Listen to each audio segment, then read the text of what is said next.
Good evening, bookies. My name is Hannah, and today we're doing the Moonchild book tag.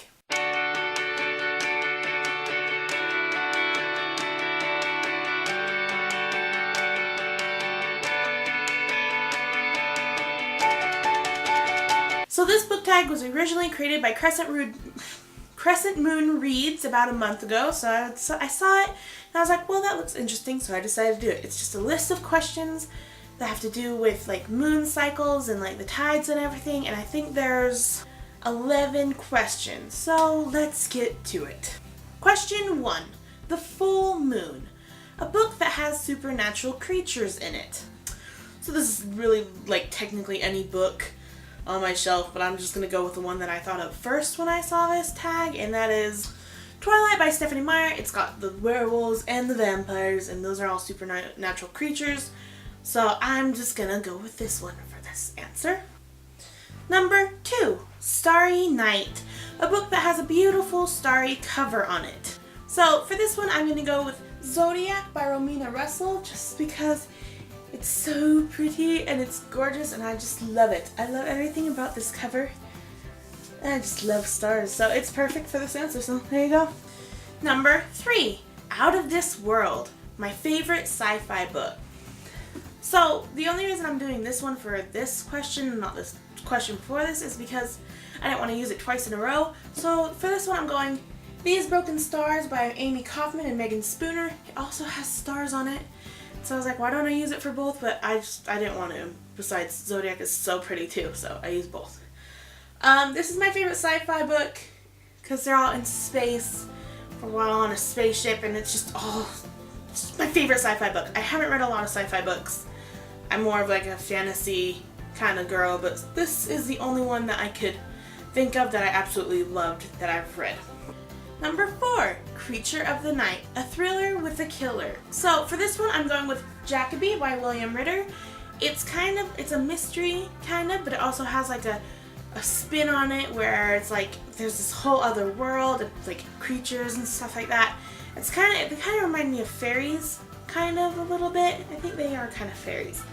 And it's set in like the past, and I just love this book so much, and they're just trying to hunt down this one specific killer, and it's just a super good book, and it's not very well known, which is quite a shame.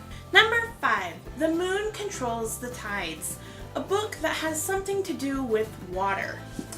So for this one I'm going with Salt to the Sea by Ruta Sepetys. It kind of is obvious here that it has something to do with water or the ocean.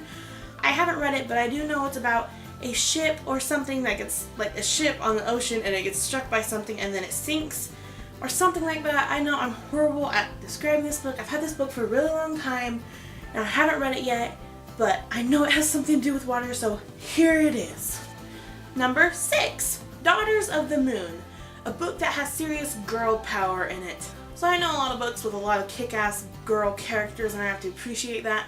But the one that I immediately jumped to when I thought of this question is Romeo and or Juliet by Ryan North. It's kind of a retelling of Romeo and Juliet, except Juliet in this is more tough. She's all like protein shakes. I know that's not what girl power means, but like the way to describe this book is it's a choose your own adventure book, and at one point she could literally just go off by herself and still live a happy life, and she doesn't have to meet Romeo. I've read this so many times, and each choice I make, she never meets Romeo. She kind of like runs away from home, goes to a bar and just beats up a ton of dudes, and like she's super tough in this book and she doesn't need no man, and I gotta appreciate Juliet in this book, so she's the winner for this. Number 7, My OTP.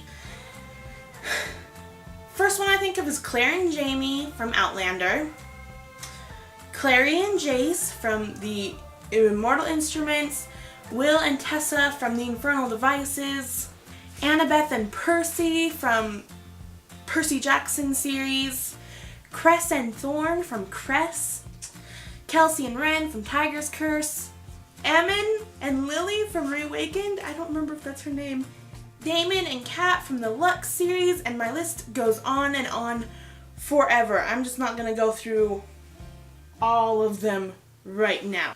Number 8, Waxes and Wanes, a book that messed with your emotions. So I'm going to do 2 books for this answer. One I've already used in this tag already, and then the other one I haven't spoken about for a while, I think. So first I'm going to go with, again, These Broken Stars, because I literally was reading this book and at one point something happens to one of the main characters and I just closed the book and threw it across the room.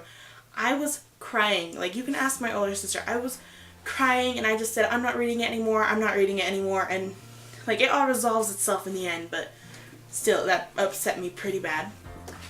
And number 2 is Shadow and Bone by Leah Bardugo. I liked one of the characters. I almost loved this character, and then this character did something, and it absolutely ruined the character for me. It didn't, like, I felt so betrayed. I was so in love with this character, and then they do this, and I was just like, why? And so I was pretty upset about that. I haven't read the second one yet, but I was really pretty upset about this book. Next question. Number 9, Music of the Night, a book that has to do with music. And immediately I'm going to jump to Incarnate by Jody Meadows. Music... What? Emilia agrees. This book has a lot to do with music ever since the beginning of the book to the very last of the last book, and it's just a big role in this whole series, and it's just amazing. And so yeah, there you go, that's that answer. Number 10, After Hours, a book that has the word night in the title.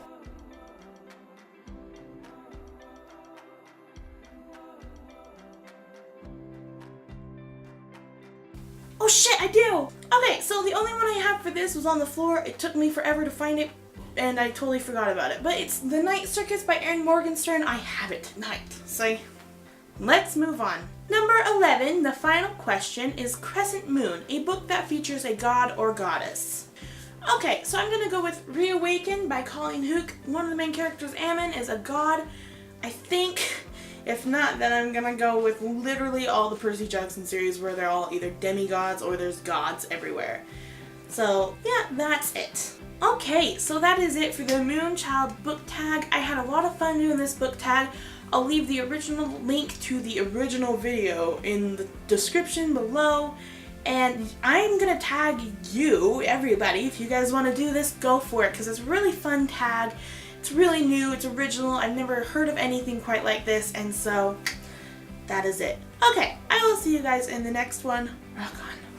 Hey guys, I'm Hannah at Heck Yeah Books, and today me and my sister, who you are going to meet in just a few seconds, we are doing the siblings tag. So she is sitting behind the camera.